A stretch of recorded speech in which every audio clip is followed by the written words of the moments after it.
सातवां कलमा, मैं अपनी रूह तेरे हाथों में सौंपता हूँ।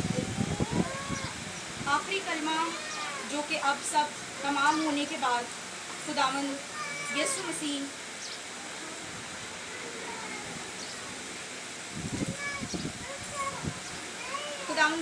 ने छठा कलमा तमाम हुआ, फतहमंदी का कलमा कहा और उसके बाद अपनी जान को एक महफूज हाथों में सौंपने का कलमा अपने लबे मुबारक से अदा किया। सातवां कलमा मेरा कलमा है, मैं बयान करूंगी। आप सबसे रिक्वेस्ट है कि अपनी दुआ में याद रखें और खुदावंद मेरे साथ हो। जो कुछ भी मैं आज पेश करूँ वो खुदावंद की तरफ से हो, ताकि हम सबके लिए ज़िंदगियों में बरकत का बाइस बने। आमीन। सातवां कलमा लूका की अंजील 23वां बाब 46वीं आयत से मिलाप या सपुर्दगी का कलमा कहलाता है। फिर यीशु ने बड़ी आवाज़ से पुकार कर कहा, ए बाप, मैं अपनी रूह तेरे हाथों में सौंपता हूँ।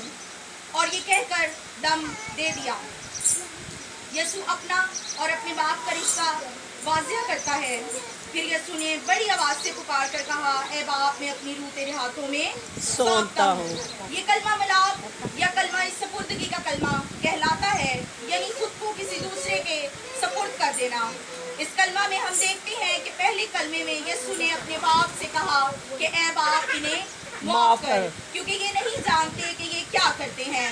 बाकी 5 कलमे जो बोले गए उनमें बाप का जिक्र नहीं है।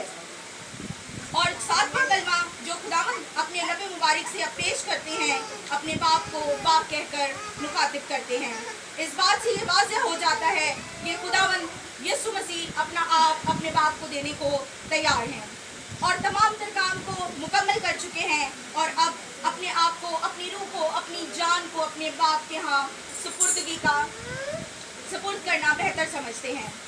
ये बिल्कुल वैसे ही है जैसे एक सारा दिन काम करता हुआ बेटा थका मांदा शाम को अपने घर आता है और अपने बाप के पास आकर सुकून और इत्मीनान को महसूस करता है।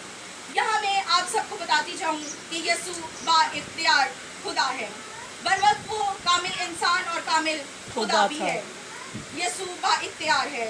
यीशु अपने तमाम तर कामों को बा इख्तियार तरीके से करता है और उसने तमाम काम को बा इख्तियार तरीके से किया और उन सब कामों से फारिग होकर छठे कलमे में कहा कि ये तमाम हुआ। यीशु अपने सब कामों से फारिग हो चुका था, अब तमाम हुआ, मुकम्मल कर दिया और सब चीज़ों को खुदा की मर्जी से पूरा किया। सातवें कलमे में यीशु ने कहा कि मैं अपनी रूह अपने खुदा, अपने बाप के हाथों में सौंपता हूँ। इसी तरह से ये सुपुर्दगी का कलमा कहलाता है। जब हम पढ़ते हैं यूहन्ना 10 बाब उसकी 17 और 18 आयत, बाप मुझसे इसलिए मोहब्बत रखता है कि मैं अपनी जान देता हूँ ताकि उसे वापस फिर लूँ, अपनी जान देता हूँ ताकि उसे फिर ले लूँ। रूह को जान भी कहा जाता है और जान को रूह भी कहा जाता है। इसीलिए मसीह खुदावंद कहते हैं कि मैं अपनी जान, अपनी रूह देता हूँ खुदा को ताकि उससे वापस ले सकूँ। और मैं आप सबको यहाँ बताती जाऊँ कि ये भी इख्तियार सिर्फ और सिर्फ मेरे मसीह खुदावंद के पास है। दाऊद नबी कहता है ज़बूर 31 उसकी 5वीं आयत, मैं अपनी रूह तेरे हाथों में सौंपता हूँ। आसान अल्फाज में कि मैं खुद की सुपुर्दगी खुदा को देता हूँ और अपना आप खुदावंद के हुजूर पेश करता हूँ और बाप के हाथों में अपनी रूह को देता हूँ। यूहन्ना की अंजील 10वां बाब उसकी 17वीं और 18वीं आयत में यीशु को साहिब इख्तियार कहा गया है। यूहन्ना रसूल इस बात को वाज़िया करता है कि मसीह को अपनी जान लेने और देने का भी इख्तियार है और मसीह खुदावंद कहता है कि मैं अपनी जान अपने बाप के हाथ में सौंपता हूँ और मुझसे मेरी जान कोई छीन नहीं सकता। आदमी को अपनी जान पर इख्तियार नहीं। वाज की किताब इस बात को वाज़िया करती है और 8:8 में ये लिखा है कि आदमी को अपनी जान पर इख्तियार नहीं।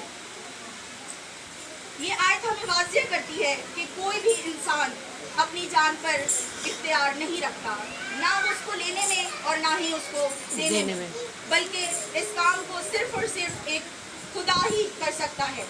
और हम इंसान होने की हैसियत से इस बात का इल्म नहीं रखते कि कब और कहाँ हम अपनी जान को खो बैठेंगे।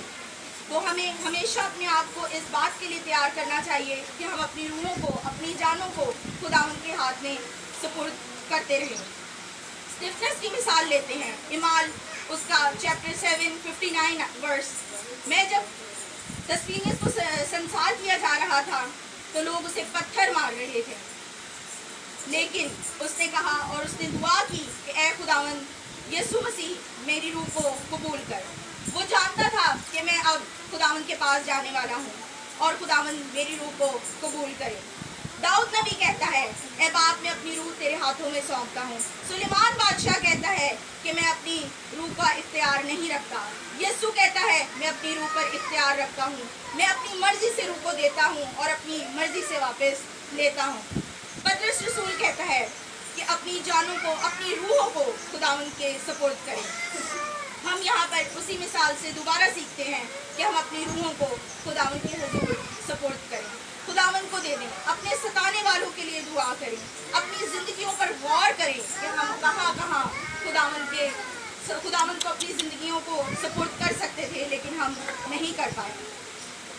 آج میں آپ سب سے منت کرتی ہوں اور التجا کرتی ہوں کہ خداوند کے حضور اپنے آپ کو پیش کریں، خداوند کے حضور اپنے آپ کو انڈیلیں، اپنے دلوں کی زمین کو تیار کریں کہ ہم اپنے دل کو، اپنی جان کو، اپنی روح کو خداوند کے حضور پیش کر سکیں، خداوند کے جلال کے لیے ہم اپنے آپ کو پیش کر سکیں، اور ہمیشہ سونے سے پہلے اور گھر سے نکلنے سے پہلے ہمیشہ خداوند کو یاد کرتے ہوئے کہیں کہ میں اپنی روح تیرے ہاتھوں میں سونپتا ہوں۔